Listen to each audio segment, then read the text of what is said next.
લક્ષ્ય ન્યૂઝ, એક નજર, એક લક્ષ્ય.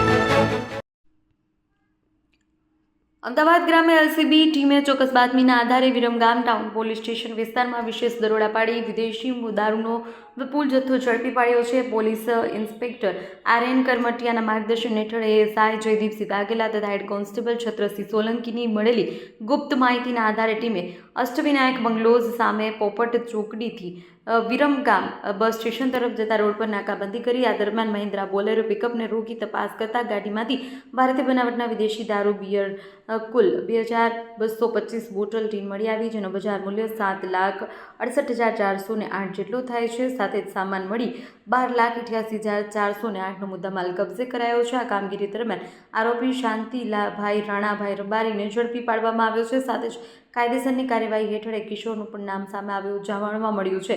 અમદાવાદ ગ્રામે એલસીબી દ્વારા હાથ ધરાયેલી કામગીરીથી વિસ્તારમાં દારૂના ગેરકાયદેસર વ્યવહાર પર મોટો પ્રહાર થયો છે. રિપોર્ટર ગુલાબોધ સાણંદ.